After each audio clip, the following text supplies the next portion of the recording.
Good morning, day 2 dito sa Pangasinan. Tamang muni-muni lang, ipipil talaga ang vibes ng province. Sumama nga pala ako para mag-igib ng tubig sa poso. Pero tamang video lang. Eto, nag-ready na rin ng makakain para sa lunch. Pagkatapos nga palang kumain, naisipan ko mag-iya pumunta sa beach. At sinabi nila sa akin, maganda daw sa Patar Beach. At eto nga, totoo nga ang chismis. Etong beach na to, ilalaban ko to talaga. Recommendable kung sa recommendable. Ang ganda, yung buhangin niya. Ayan.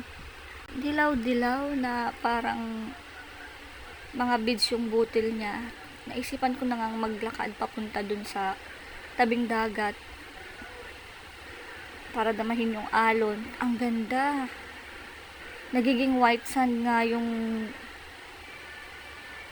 itsura ng buhangin dito pag nasa gawing tabing dagat. Napakalinis ng tubig. Ito yung ano niya, tsura. Hindi siya masyadong crowded kasi nga Monday ng araw na yan. Walang masyadong naliligo. Wala ring mga masyadong tao. Kung gusto mo palang mag-overnight, meron din. May transient dyan, may cottage, tsaka may parking fee. Kaso nga lang, pagpunta namin dyan is libre. Wala kaming binayaran kasi may pinasukan kaming pang public ba or sakop ng private o kakilala ng mga kasama namin. Ito. Tar. Gandang-ganda talaga ako dito, promise. Yan, nag-iisip pa ata si Ining. Yung dagat pala dito is hindi masakit sa balat. Kahit magbabad ka dyan or feel ko lang talaga dahil minsan lang makapagdagat. And balik na ulit dito sa tabing dagat. Yan, ang ganda ng view. Ang ganda ng pagmasdan ng langit, tapos yung hampas ng dagat, ang sarap ihampas sa mukha mo, charot. Ito nga pala, outfit check, 'di ba? Ito ulit na, talagang manghang-mangha ako sa buhangin. Hindi ako makarecover. Hindi nga pala ako nag-swimsuit dito kasi baka kumukak na naman yung mga palaka at saka hindi ako prepared. Hiya ako, bi. Ayan. Swimming, pagkagising, diretso agad.